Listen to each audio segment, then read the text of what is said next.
name is Marianne Osher, and I am a retirement coach, educator, and speaker. I help people navigate into the retirement phase of their life so that they can make this the best time of their life.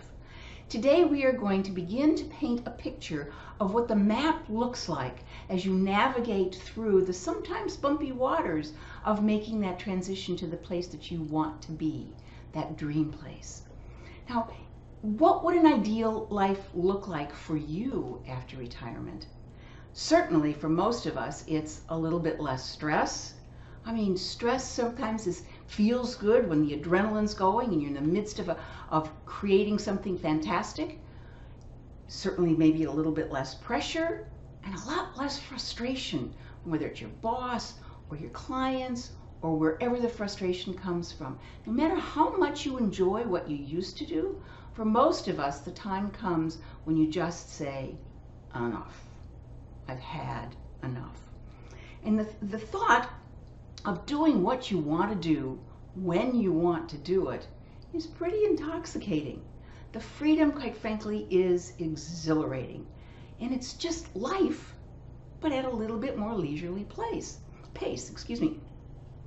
What makes life feel good for you, usually, or for us usually, is that we feel fulfilled, that we feel that that our life really means something, that we enjoy it, that we're doing things that we truly love to do, and that we are engaged, that we have enthusiasm about what lies ahead, and that we have a sense of vitality, that sense of excitement about simply being alive. And we actually just want to be happy. And quite honestly, you deserve to be happy. We all deserve to be happy. And this can be the very best part of your life. But I know some of you are skeptical and you say, this picture just simply isn't realistic. And I hear that a lot, especially from people that are thinking about retiring. What are their biggest concerns and challenges? Boredom. You know, I've got a full, hectic life right now. I don't want to go to nothing and just be bored and stagnated. Figuring out what to do all day. I mean, right now I've got a menu of things that I need to accomplish. I know where I'm going. I know what I need to do to get there. In retirement, I'm going to have to figure that out all over again. They're also concerned that they will be able to stay busy, feeling like what they're busy at is making a difference. They also are concerned of staying mentally active and not letting their mind become lazy, just being stimulated. And they also are concerned about whether or not that they'll be able to find something that they're passionate about. And of course, you're a couple, it's all that, how is 24/7 going to work? And then those of you who have already started that journey into retirement, you know that these concerns can be very real. That I hear this all the time, that after the newness wears off, and usually in the beginning, that freedom feels so exhilarating. But once that newness wears off, which is typically 1 to 5 years, often people are saying things like, one of my clients said to me, now I've been retired for 3 years, and we've done almost everything on my bucket list. Now what? I also hear people say, you know, I've figured out how to make myself busy and to keep my life very full, but often at the end of the day, I say, so what? I also hear people who just feel like they're kind of adrift and don't know where they're going. There just has to be something more. Well, actually, research supports why that happens. About 2 years ago, Ameriprise, the financial services institution, did a study of 1,000 baby boomers, and they looked at people that had recently retired. They all had about $100,000 or more of investable assets, so they kind of were trying to take money out of the equation. And when they looked at that, people told them that nearly 70% of those people had struggles as they adjusted to retirement. And also we know from just the statistics of what's happening in our society, that the divorce rate among people that are 50 and over is skyrocketing. It's increasing by double digits. while the divorce rate among every other age cohort is declining. You know what? I understand that. I've retired twice. You see, I didn't get it right the first time. I didn't do any of the things that I now help my clients do. And guess what? I contributed to that divorce rate. So after we got divorced, I went back into the corporate world for another 14 years. But this time I am getting retirement right.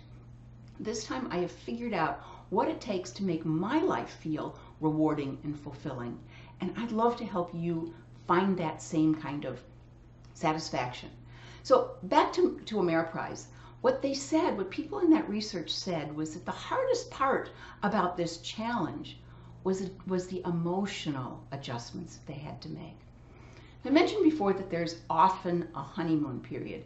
Now that may not be true if the timing of your retirement wasn't your choice, but often there's this period of, oh my gosh, it feels so good to be free from that stress, that pressure, that frustration. It feels so good to be able to do whatever I feel like doing when I get up in the morning, and I get up whenever I feel like getting up, not when the alarm clock rings.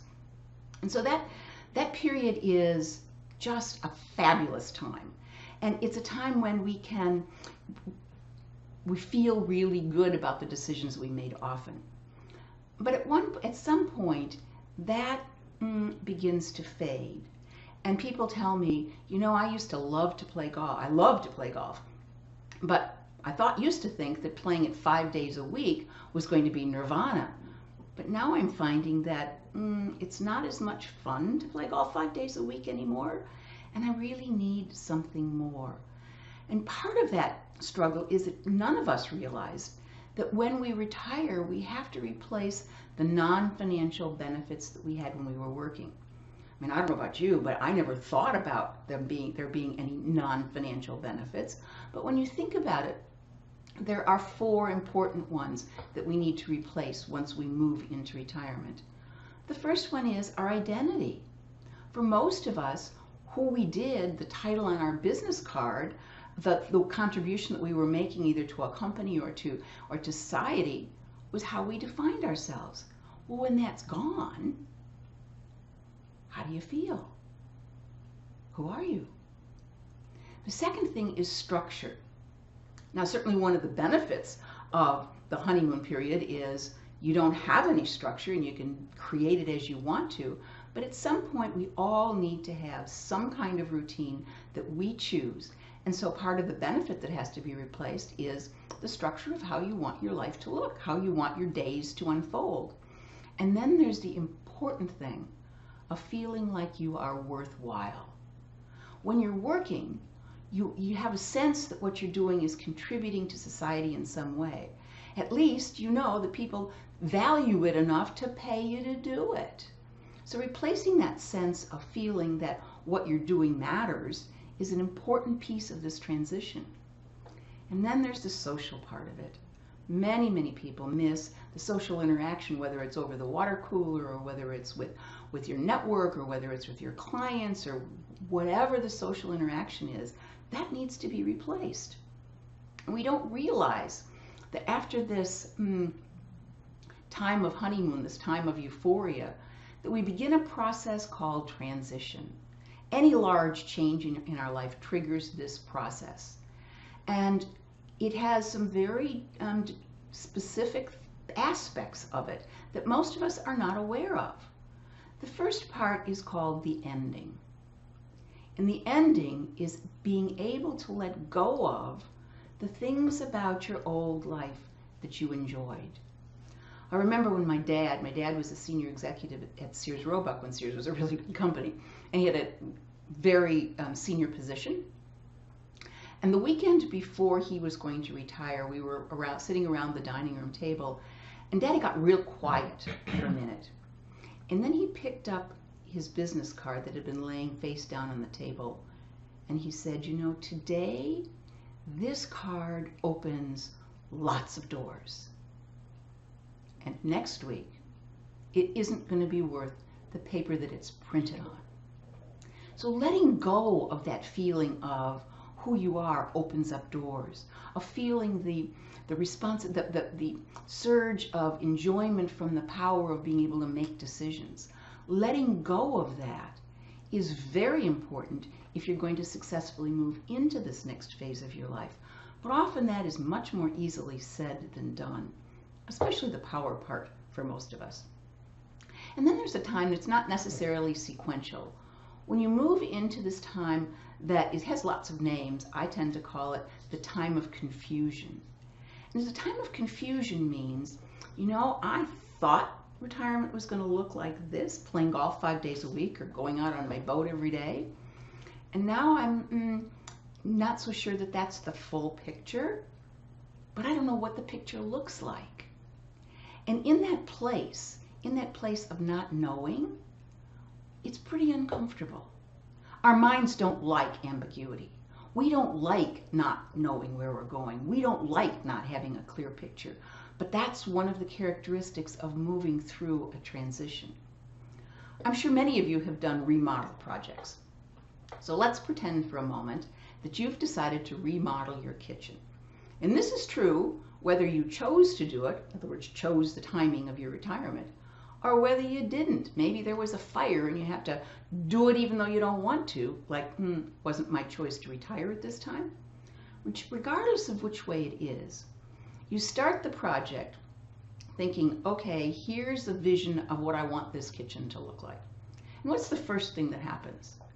The contractor comes in and he rips out all the cabinets and maybe the floor and who knows what else, just like letting go of the old way the kitchen looked. Well, then what does it look like? It's usually a mess of dust and dirt and looks like a much smaller room than you thought it was, and it has visqueen hanging on the doors, and it's pretty unsettling.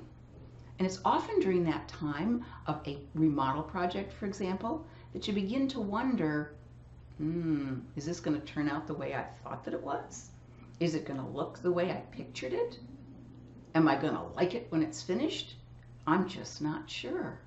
And that's very, very characteristic of what it feels like when you're moving through this transition into a new phase of your life, but most especially retirement, since it's probably one of the biggest changes that most of us will ever face.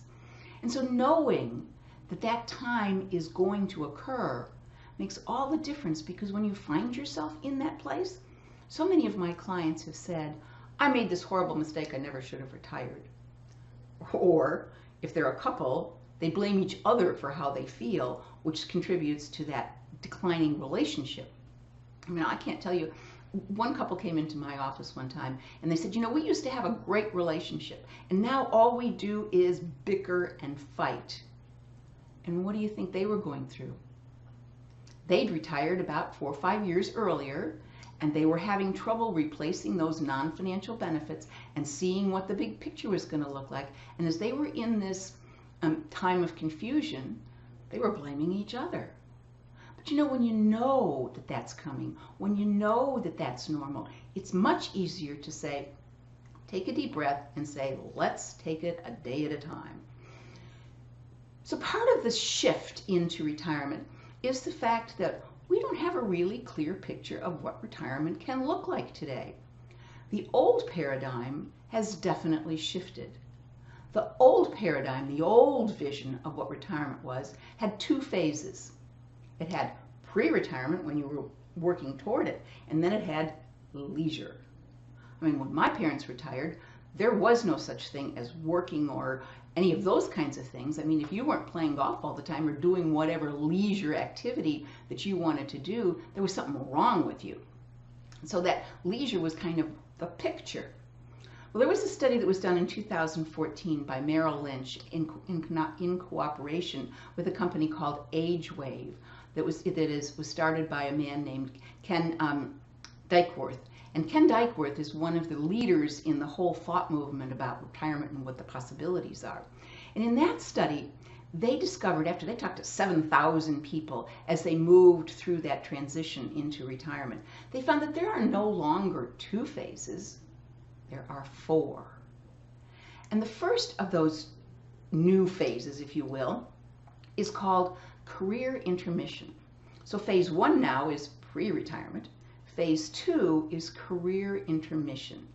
And it's during that time that the honeymoon happens. And as I said, that's usually, it can be anywhere from a year to 5 years, just depending upon how big your bucket list is or who you are and how prepared you were for it.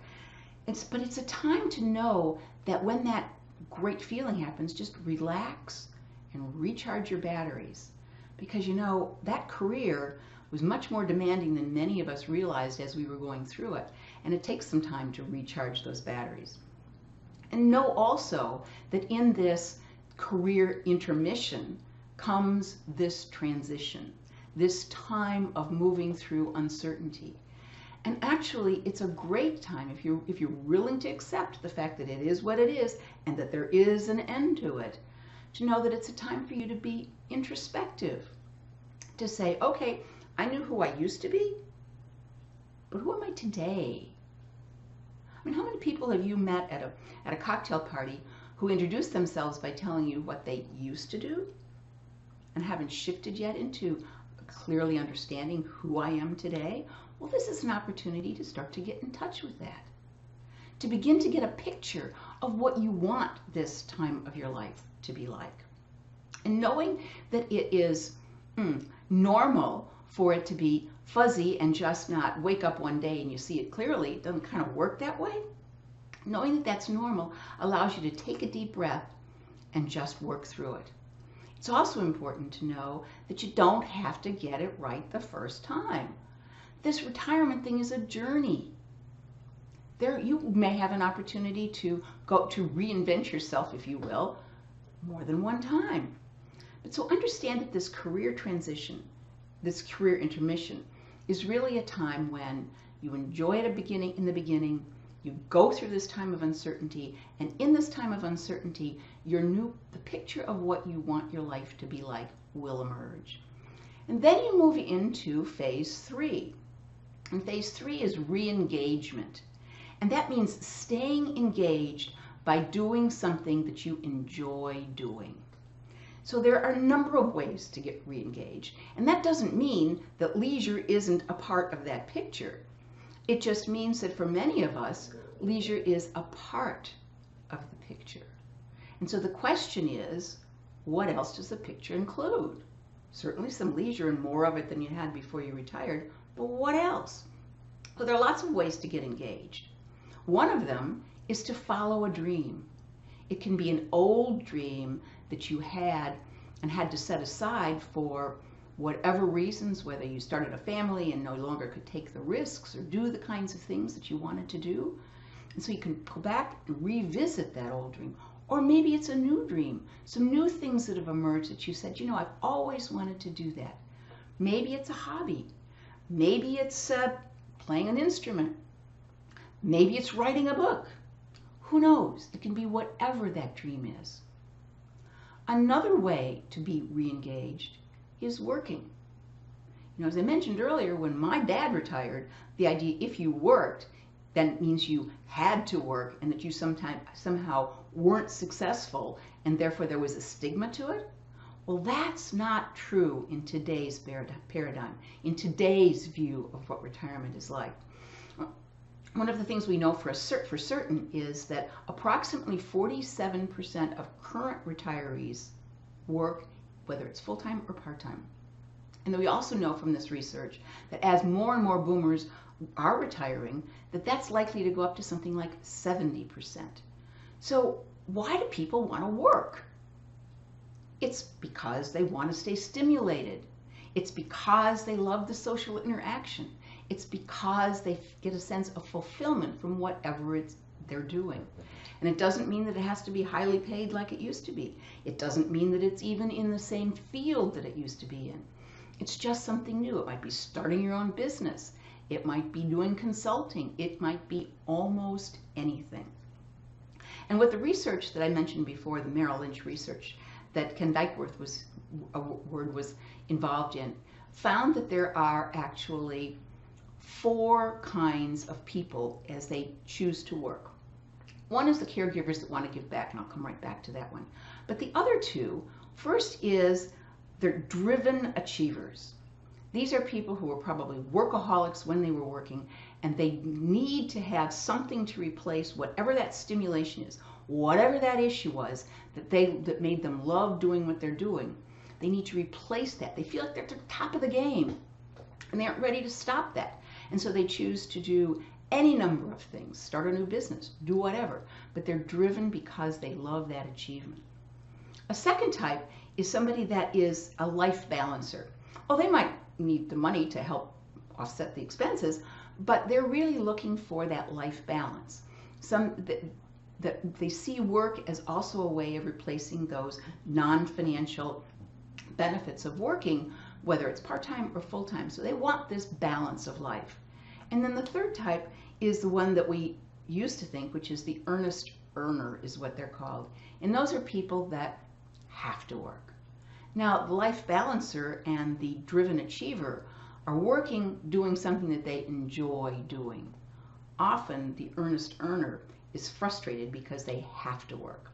But you don't have to fit into that category. You can enjoy working for altogether different reasons than having to. And then another way to be engaged is to give back, typically volunteering. Now, I've heard a lot of people say, I volunteered before, I'm not going to do that now. The most common reason why people avoid volunteering is they don't know how to go about finding a situation that's going to match their skills and their abilities and their interests. Because it doesn't work just to sort of walk into the local American Cancer Society and say, hey, I'm here, without preparing it almost like an interview, figuring out what you want out of that retirement, out of that volunteer experience. I'll give you some examples of how I volunteer as an example. I mentor high school students as they move from freshmen through their senior years to help them become prepared for college. Because these are typically kids that come from families that have never gone to college. But so that's just one small example. Another one is I volunteer for something that's called Blue Zones. Well, Blue Zones is a great project. I'm not going to go into what it is now, but part of what they do is offer purpose workshops to help people at all ages get in touch with what their purpose is. It's a volunteer situation, it's teaching, it's something I love to do. And so there are lots and lots of ways that you can find to give back. But then finally, you move into phase 4 of retirement. And phase 4 is leisure. It's a time when you're slowing down, you kind of don't have as much energy as you used to, you may not want to be as active as you used to, and so the leisure component of your life expands. But typically people don't move into phase 4, the leisure component, until they're well into their 80s and sometimes 90s. And even then, it's still with a sense of vitality and enthusiasm about just enjoying that phase of their life. I'm going to close with a quote from Ken Duckworth. He said, remember he's the retirement expert, he said, thanks to the ever-changing longevity, many of us have decades to learn, to teach, to play, to work, and to reinvent ourselves over and over again after our core career has ended. And he says, perhaps it's time to retire retirement. In the next video, we're going to move on to complete that picture of how you can get in touch with what it is that you want to get engaged with. I will be showing you some steps that my clients have gone through and telling you some stories about how people have done it right and how they haven't. So join me in a couple of days, watch your inbox, and you'll get an email when the second video is loaded and ready for you. Thanks for joining me.